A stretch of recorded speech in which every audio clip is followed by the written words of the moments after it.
اهلين وسهلين، شرفت. اهلين فيك فكرات. اهلين باحلى شباب. اهلين فيك. بديع، خليهم ياخذوا جثة الولد ويعطوها لأمه. طيب ماشي، يلا خذوا الولد. ليش مين هالولد؟ مجد. ايوه والله ما بيستاهل.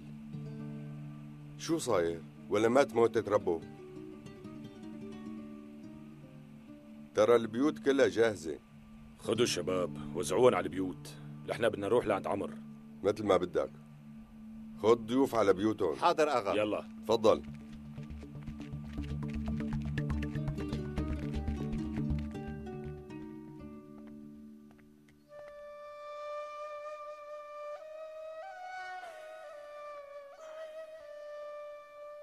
يعني انت جايبينك لهون مشان تعالج الناس، مو هيك؟ مثل ما عم تقول تماما. عم حاول انقذ ابن الاغا يلي على وشك انه يموت.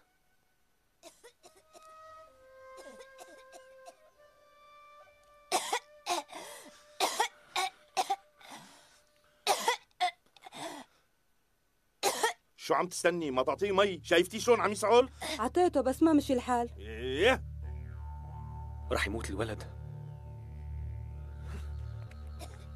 نادوا الاغا يا عالم، انا بدي الاغا ضروري يا ناس. ليش شو في؟ نادي لي للاغا. مشان ايش؟ بدي اشوفه ضروري. عم اقول لك في شيء ضروري كثير، عم نادي لك له. فوت لجوا. يلا انت ما عم تفهم شو عم احكي. لك فوت ولا يلا.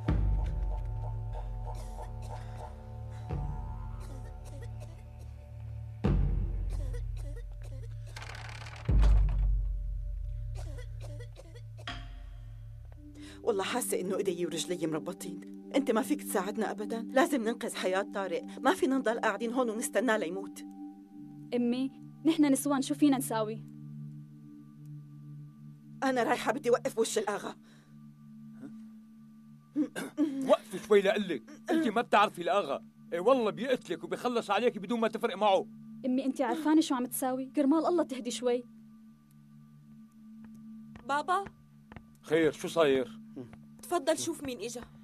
اوه يا اهلا وسهلا، شو اخبارك؟ اهلين عمو. انت رحت شي وسألت عن الدكتور؟ ها؟ ابوه كان ضابط بزمانه وخدم عنا بالضيعة. طيب عرفت الزلمه من وين وشو نسبه؟ قال الزلمة بترجع اصوله للقفقاسيين. لا تاخذنا عذبناك معنا، يسلموا ايديك. يلا بخاطركم.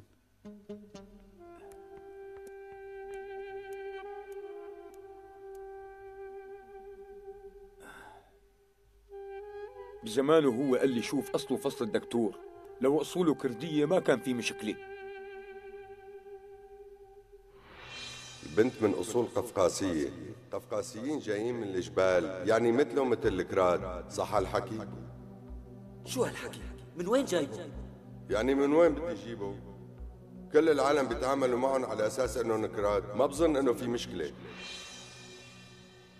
طيب أنت روح وقول للآغا إنه طارق كردي. لك شلون بدي اقول له انه كردي؟ ما بقدر اسوي هالشي بنوب. والله عمر اغا اذا بيعرف هالشي بيذبحني. وهي انت سمعتي؟ الدكتور قفقاسي. شو رح تقول له؟ بدك تقول له إنه هو قفقاسي؟ ليش ما سمعت فكرته وهو عم يحكي مع رمزي؟ قالوا إنه القفقاسيين أكراد بس تغيروا.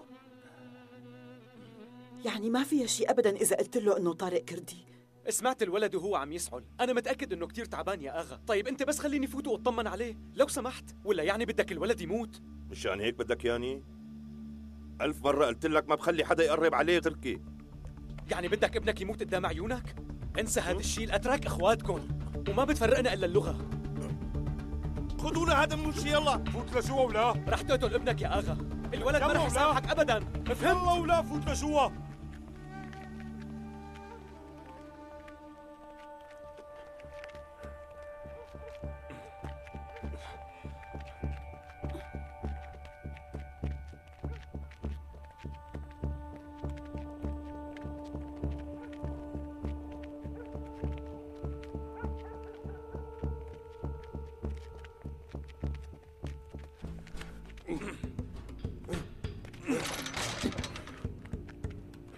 شبك شو صار لك؟ فوت لهون. فوتوا زيدان. له. طيب بس احكي لي شو في؟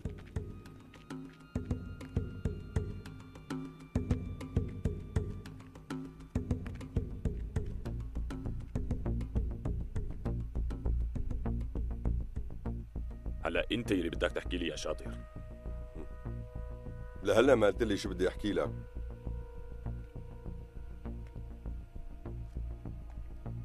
مثلا احكي لي عن مصريات المنظمة وحق المخدرات.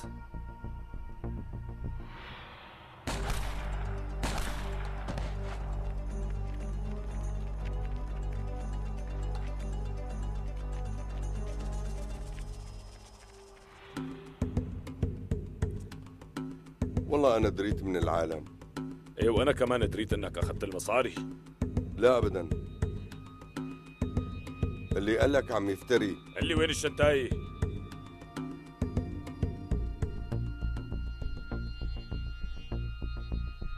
عرفت إني رح أغلط.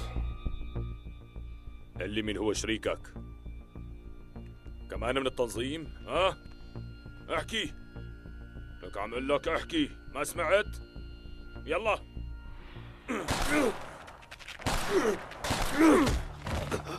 لك ليش هيك عملت؟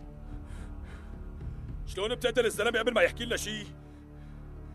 لاني ما قدرت استحمل يلي عمله هالخاين، ما قدرت اضبط حالي. خاين. قل لي شو صاير؟ هالخاين اخذ جزاؤه.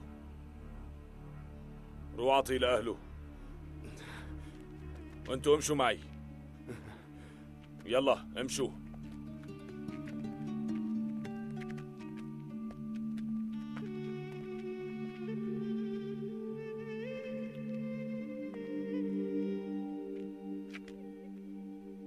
أنا رح أتصل فيك وخبرك من وين رح تجي البضاعة.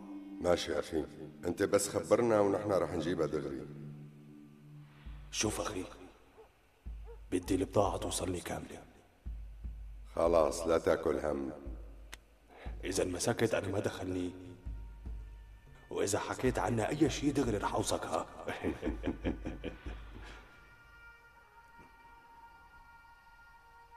ترى أنا نبهتك. عمل لك وقف. لك شو ما عم تسمع؟ وين فايت؟ بعد يلا هيك لبرا. وشي بدي فوت. بعد وقف هيك وبلا مشاكل. ما قلت لك لا تخليني اشوف وشك ابدا؟ يا اغا بعد هلا هيك من وشي يلا. سمعت في شو عندي قال حكي عن الدكتور ولازم اقول لك يا اغا بعد هيك. اتركه بعد عنه. يلا خليني اشوفه شو بده يحكي. يلا احكي. اغا مو انت يلي قلت لي شوف لي اصله وفصله للدكتور؟ ايه طلع اصل الدكتور بيعود للقفقاسيين يا اغا. ايه معناتها مو كردي. اغا اسمعني منيح، صدقني القفقاسيين نفسهم الاكراد، بس افترقوا عن بعض من زمان، مشان هيك اصلهم اكراد، وبحلف لك معناته بهالحالة الدكتور طارق طلع اصله كردي يا اغا. والله عم بحكي الصدق يا اغا. لكان طلع كردي؟ ايه. طيب لؤي روح جيب لي الدكتور. على راسي.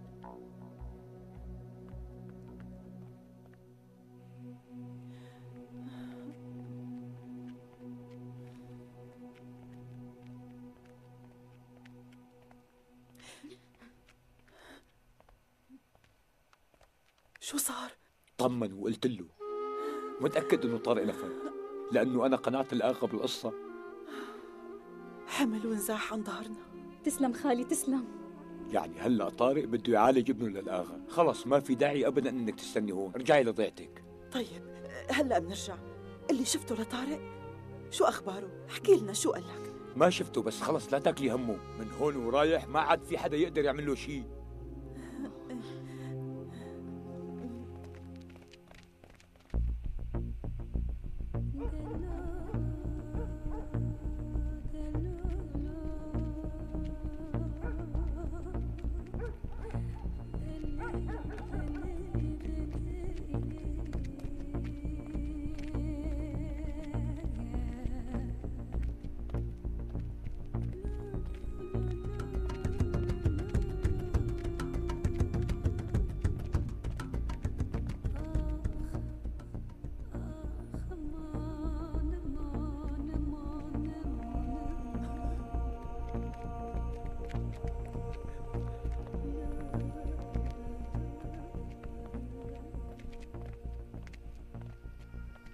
يا اهلا وسهلا، نورت الضيعه. منوره فيك تسلم. عمرو بالبيت؟ إيه طبعا بالبيت عم يستناكم. طيب معلم. ماشي.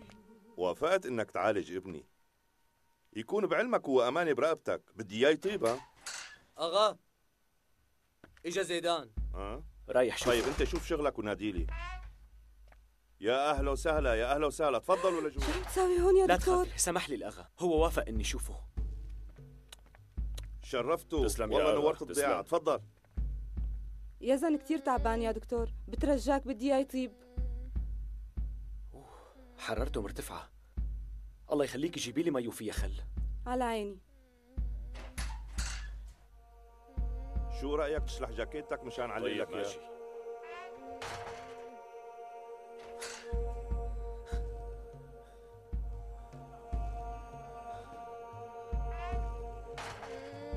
اجا زيدان وجماعته، شفتوا؟ اي شفتهم.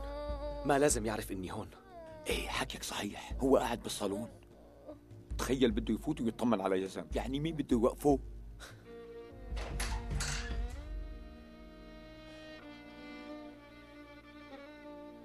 دكتور إذا بيلزمك شيء قل لي. لا، بس أنا لازم أخذ يزن على المستوصف يا أغا. ليش؟ هون ما في دواء، وأنا هيك ما فيني ساعد الولد. دوايات تبعاته ضبوهم جوا، وانا هلا بقول لهم مشان يجيبوا لك اياهم. ماشي؟ طيب، ومع هيك يزن لازم يروح على المستوصف. بس عم اقول لك ما في روحه، بدك تعالجه هون قدام عيوني.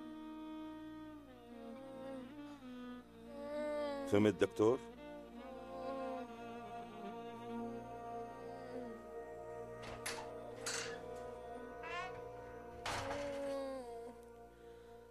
تعرفوا للآغا ما رح يخليك تروح. طيب كيف سمح لي عالج الولد؟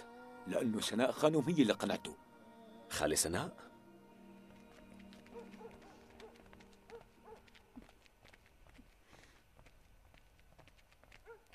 ليش وقفتي؟ فوتي. لأنه أنا بدي روح على ضيعتي. طيب فوتي قعدي شوي وبعدين بتروحي. فنيتي مشان حسان. وليه؟ لك أنت عرفانة شو عم تحكي؟ ما حدا لازم يعرف إنه حسان هو نفسه طارق. خلص لا تاكلي هم، سكرت تمي. يا حبيبتي. شو وينك لهلا؟ وين صايعة؟ مثل مو شايف كنت مع أمي. وإذا مع أمك وين كنتي؟ كنا عم نفتل بالضيعة. شو ما في كلمة مرحبا؟ إيه مرحبا، شو سبب هالزيارة تبعك؟ اجيت لأطمن على بنتي. شو يعني عيب ولا حرام؟ بالله شو؟ كل ما بدك تشتاقي لبنتك بدك تجي وتدقي على بابنا؟ أنا ما بحب هالقصص.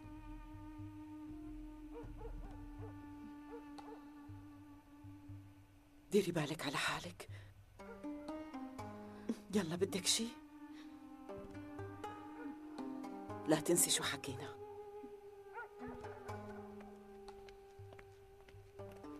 ليش هيك عم تتعامل مع أمي؟ شو ساوت لك؟ لا تخليني أعصبها. ما بتعرفي ليش؟ لأنه أمك تكره التنظيم. هاي وحدة خاينة وما لفوتي على بيتي. شو بدك يعني ساوي؟ يعني قلعها؟ أمي ما بتعرف بكل هالشغلات ومالها بكل هالقصص. لك اسكتي وسدي حلقك وليه؟ لا تفتحي هالموضوع أبدا. انقلعي يلا. عمو يلا. رمزي، عمو رمزي، شوفي ولا شو بدك؟ قتلوا لمجد. شو هاد؟ والتنظيم يا خالي هلا عم يسلموا لأمه. طيب مين اللي قتله؟ هن بيعرفوا.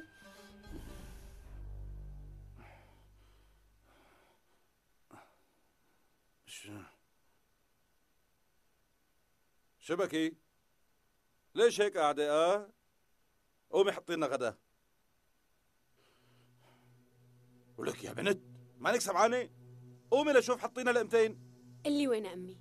لهلا ما حكيت لي. لساك عم تفكري فيها؟ كم مرة بدي اقول لك ما بعرف انا؟ كم مرة بدي اقول لك؟ شاطر تقول عن أمي اللي تركتنا وراحت إنه ماتت. مرقناها وبعدين تجوزت عليها قلنا ما بيأثر، بس إنك ما بتعرف وين أراضيها؟ انت صاير بدك تربايها؟ خراسي وقومي حطي لنا لقمتين. مالي قايمة، روح قول لمرتك الجديدة تجيب لك أكل. لك حنان تعي لهون. احلى حنان ما عم تسمعيني. تعي لهون.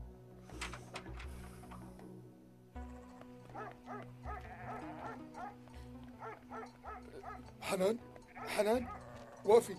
شو بدك؟ كيفك؟ منيحة. شو بدك؟ شو أخبارك؟ ولك لعيت لي قلبي. قلي لشوف شو بدك. بالله كيفك؟ شوفوا لك لا تخليني أعصب عليك.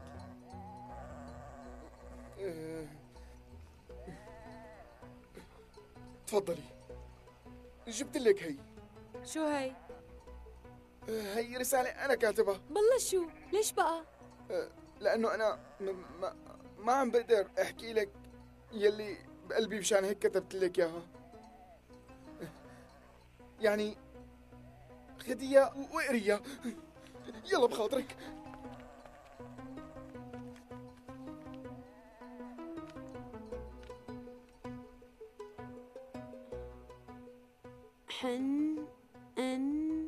حانم.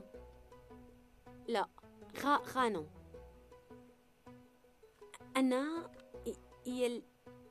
بدي احكي لك. ايه شو كاتب هالأجداب؟ تفضل، هي الأدوية اللي كبون الآغا. يسلموا. طمني، إن شاء الله رح يطيب ابني. بإذن الله رح يطيب، أنت لا تاكلي هم. الجماعة تحت ما بدك تشوفهم؟ ايه طبعا لازم شوفهم، خلي طريق. ليش مستعجل؟ ما رح يهربوا. بالأول خلينا نتغدى وبعدين بننزل. السفرة جاهزة يا آغا، تفضلوا. يلا تفضلوا خلونا نتغدى.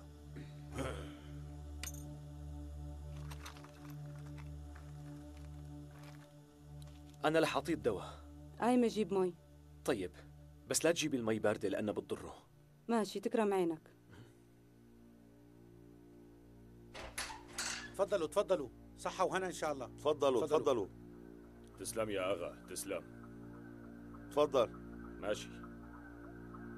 تفضلوا، ليش مستحيين؟ معلم زيدان، بدك مساعدة؟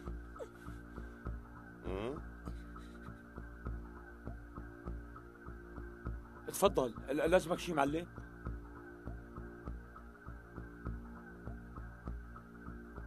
شو ابنه للأغا مريض؟ ايه والله، وكتير تعبان. ايه، وقال الدكتور انه هذا المرض بيعدي. لا تقرب مشان ما يعديك. يلا خلصنا بقى، رح يبرد الأكل. بدي غسل ايدي بالأول. دلوا على المغسلة. تفضل، من هون يا معلم. شو؟ وين اختفيت يا دكتور؟ أنا هون. كنت عم جيب الأدوية. تفضل دكتور، عنا ضيوف ناطرينك مشان تتغدى معنا. تسلم، مالي جوعان.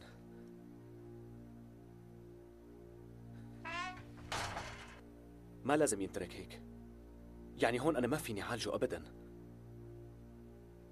لازم أخده على المستوصف بأسرع وقت. ضروري؟ هلأ هون مستحيل يتحسن، ما في غير هالحل. طيب استنى ليروحوا الضيوف، خلي واحد من الشباب يروح معك. اتفقنا دكتور؟ إذا بدك باخده لحالي. ما فيك يا دكتور، لأنه أنا في عندي أعداء كتار، ومشان هيك ما فيني خاطر بحياة ابني وبعته معك. كلها نص ساعة وبتروحوا. ليش مستعجل؟ متأكد إنه ما حيصير شيء ليزن. طيب، عم استنى.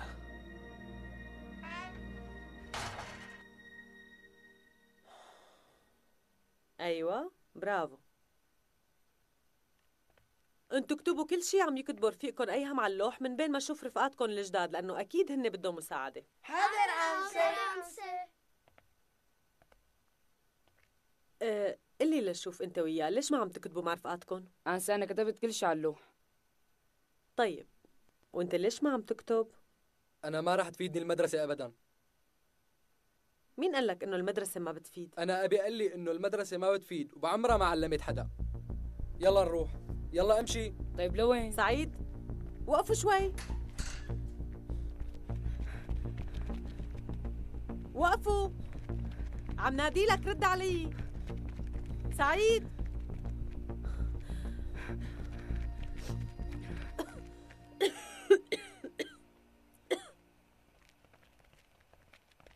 أنسة زينب؟ خير، شو صاير؟ في معي رسالة ما عرفت أقراها. بدك يعني اقراها؟ يا ريت. مين بعت لك هالرسالة؟ من عبده يلي بيشتغل راعي. الغالية حنان خانم، ما أود قوله العصافير تعشق الشجر، والأسماك تعشق المياه، والخراف للأعشاب، والماعز للجبال، وأنا لك.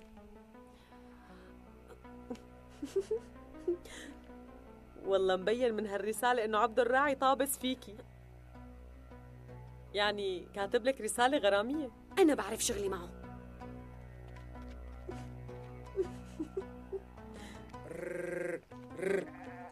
عبدو، عبدو. نعم. تعال هون بسرعة، تعال. تعال تعال تعال. قرب أكتر، قرب. أنا؟ تعال، إيه تعال تعال. معناتها قريت الرسالة. ذكي. شو رأيك فيها؟ طاهر عقلي فيها، معقولة ما تعجبني؟ يا الله، عم تحكي عن جد؟ شوفوا لعبدو، اسمع شو بدي احكي لك. يعني انت مين مفكر حالك؟ نسيت حالك انت مين؟ دكان، عصافير وسمك وغنم.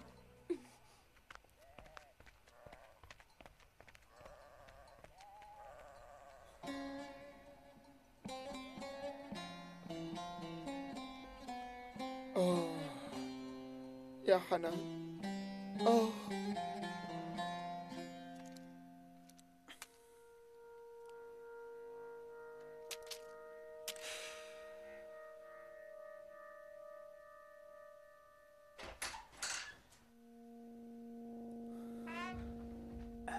زكو. هون دكتور. وطي صوتك. هدول لساتهم هون؟ ايه لساتهم؟ عم استناك مشان ناخد يزن ونروح على المستوصف. بعرف هالشي، بس الآغا ما عطاني الأوامر. لك شو وين رحت يا زكو؟ دقيقة وبجي. زكو، شو وينهم الأسرى؟ الآغا حطتهم تحت بالمستودع. يلا خدني لعندهم. شرف.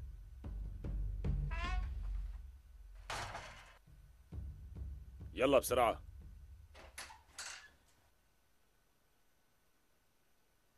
ما أكلت شيء؟ الحمد لله شبعت. شبع شو؟ لسه ما بلشتي. قلت لك شبعت.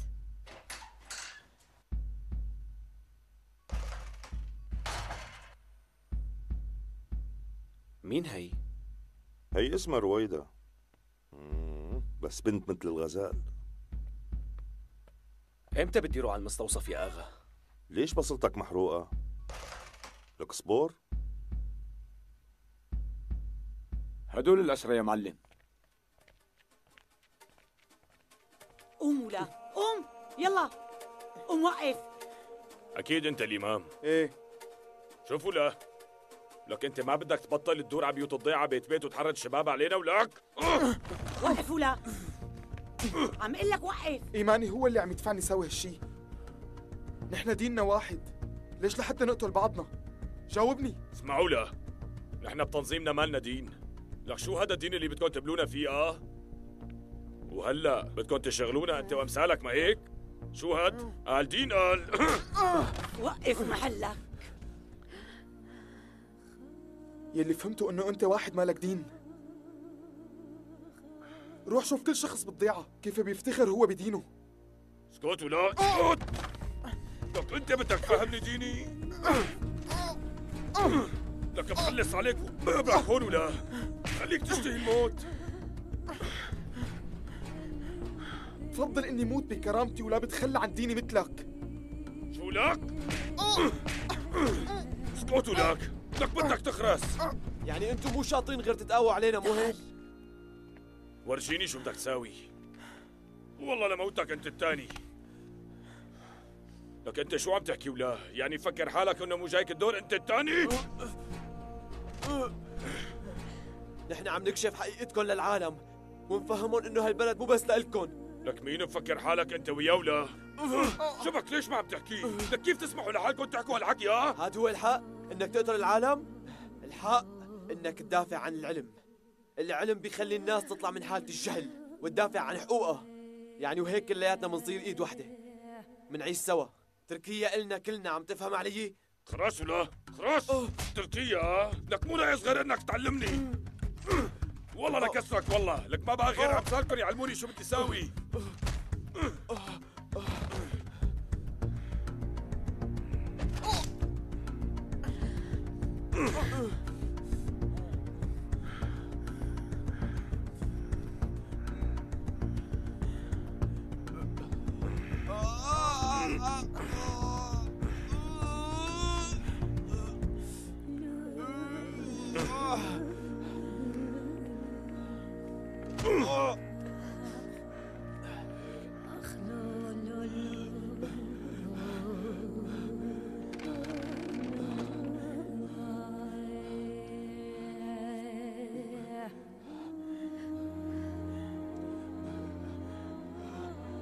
ابني يا عمري، راح اشتاق لك يا عمري.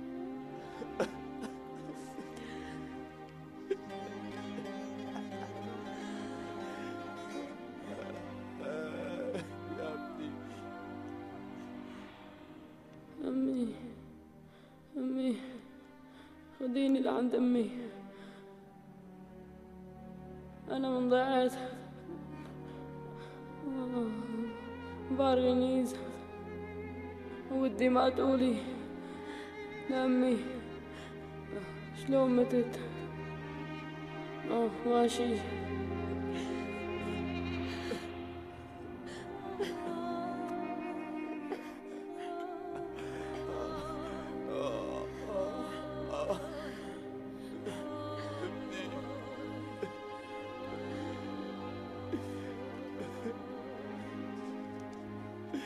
حبيبي يا ابني.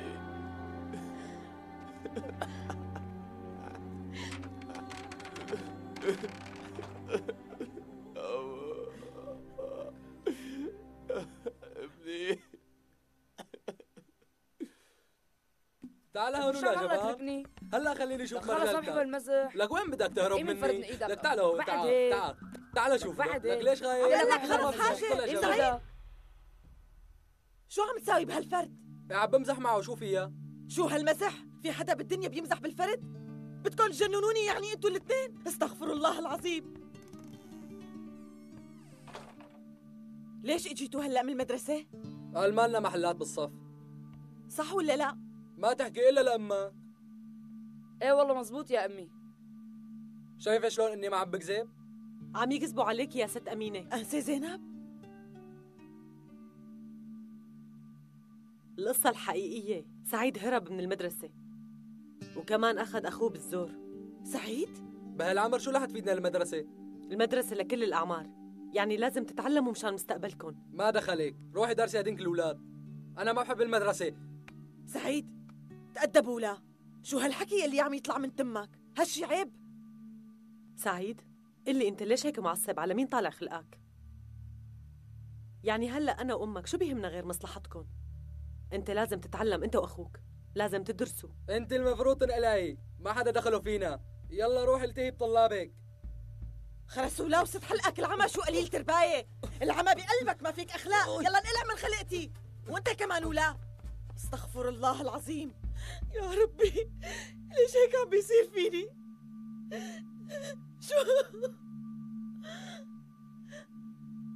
شو عاملة لربي ليبليني بهيك أولاد؟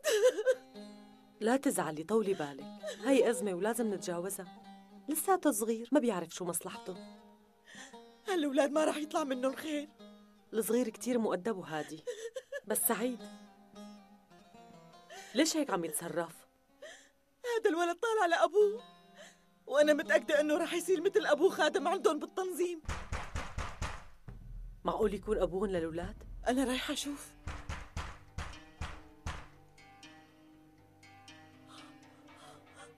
هالزلمة من التنظيم. ست أمينة، أنا ما بحب التقى مع هيك ناس أبداً. طيب ماشي، راح طالعك من الباب الثاني. يلا. تفضل. انت ابنه لفكرات؟ ايه ابنه. وين امك؟ فوت لجوا. فكرة مانو هون، شو بدك؟ بعرف ما رح يجي ابدا. الأمر إلك يا أختي.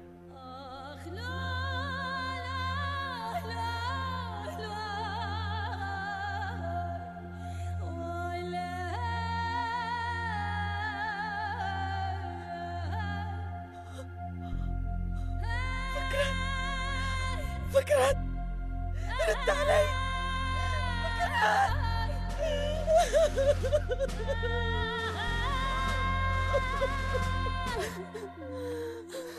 لا حول ولا قوة إلا بالله. ما شاف شي بهالدنيا. الله يصبره. الله راح بأول عمره. الله يرحمه. يا ريتني أنا ولا الله يرحمه. راح بأول عمري على أرض. لا حول ولا قوة إلا بالله. الله يرحمه. قديش كان محبوب. الله يرحمه. حرقتني قلبي. يا حرام ما شاف شي من الدنيا. يا ابني يا ريتني أنا يا ريتني أنا يا ريتني أنا ولا أنت يا حبيبي. الله يصبرها ويعينها. خالة أنت أمه لمجد؟ إيه أنا أمه. خالة الله يعين مرته وأولاده. الله يرحمه. بتعرفي أنا كنت جنبه لمجد وقت اللي كان عم ينازع. طولي بالك، أنا بعرف إنه صعب عليكي كتير، بس أنا وعدته لمجد، قلت له رح لاقي أمك وخبرها بكل شيء قلت لي إياه بالتفصيل. يا تقبري قلبي، أنت اللي اهتميتي بمجد مو هيك؟ بهالإيدين الحلوة مسكتي، يعني هي ريحتها لمجد مو هيك يا بنتي؟ يلا احكيلي، بدي أعرف شو قال لك بالتفصيل. هو قال لي خلي أمي تسامحني وترضى علي، لأنه هو ما كان مرضي معك وعذبك كتير. الله يسامحك يا ابني دنيا وآخرة. يعني في ام بالعالم بتغضب على ابنها يا بنتي؟ كرمال البيت هاد وكرمال لقمة الخبز رحت وتركتني. كرمال المصاري متت يا قلبي، يلعن ابو المصاري وساعتها مشان هالكم ليرة راح هدول يلي بقيانين من ريحة الغالي تركتني مشانهم يا أمي. هلأ هدول شو بدهم ينفعوني؟ لك يلعن أبو الشغل وأبو المصاري. يا ابني ما شاف ولا يوم حلو. يا حسرة ما تهنى بحياته.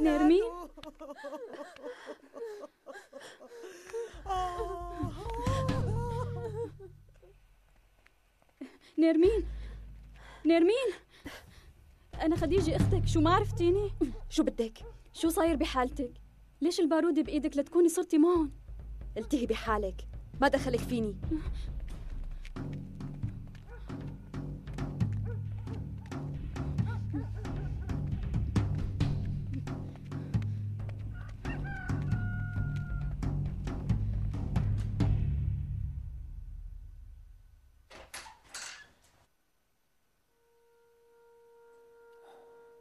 مشي خلينا نروح. يعني مانك شايفهم كيف عم يتفتلوا؟ شايفهم، بس يعني ما فينا نستنى أكتر. روح جهز الحصان. طيب. مدري وين رويدة، ما مبينة. لا تكون قاعدة عند الأسرة. مو هنيك، بس سألت الشباب عن أمه لمجد ويمكن هي عندها. لك شلون بتروح لحالها؟ أنا برجيها.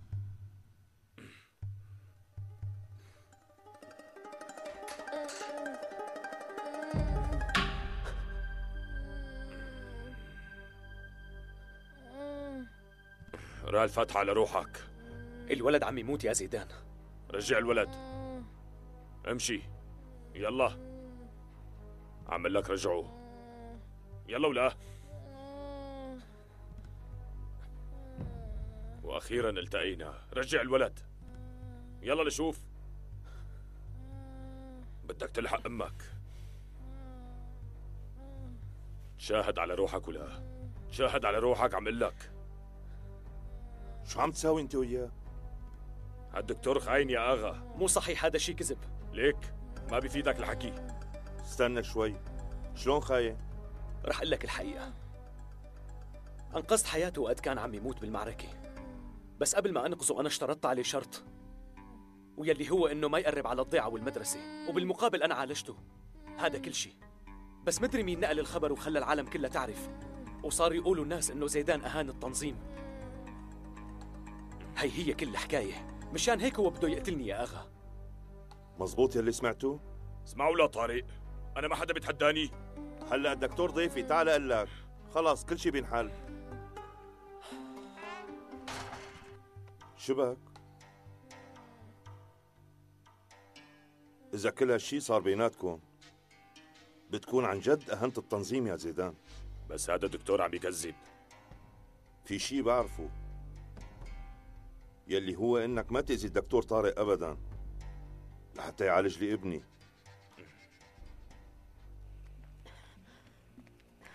نيرمين وقفي شوي. لا تنادي لي نيرمين، أنا اسمي رويدة. بلالك هالشغلة. شوفي أمك أكلة همك كتير، بترجاك ارجعي معي على البيت. قيمي إيدك، روحي ارجعي لحالك. بوس إيدك ارجعي معي على البيت، لا تخلينا نخسرك. أنت لا تتدخلي بهالشي، حياتي وأنا حرة فيها. استني، على القليلة روحي اطمني على أمك. خلص طلعي من حياتي، انسي إنه عندك أخت. حاجتك بكي وتركيني أحسن ما تتأذوا بسببي. نيرمين، إيه بعدي عني بقى.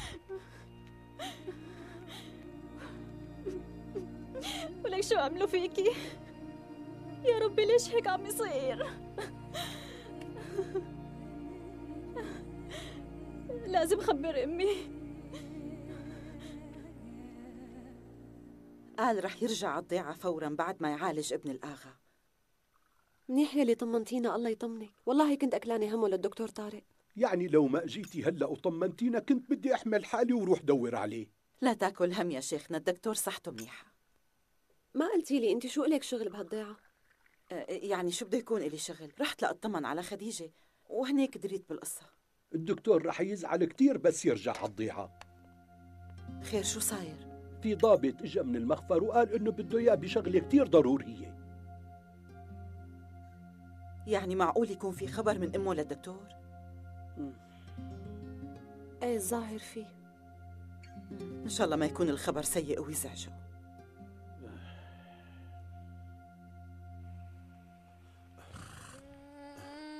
زكو. نعم يا أغا. الولد رح يكون بأمانتك، ها؟ دير بالك عليه. بحطه بعيوني يا أغا، وبإذن الله الدكتور طارق رح يعالجه ويرجع أحسن من الأول. مع السلامة.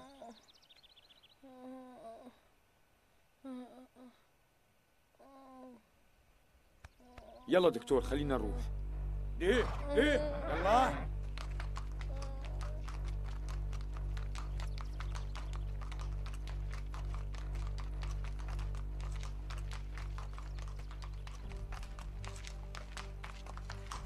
شو عم يعمل الدكتور هون؟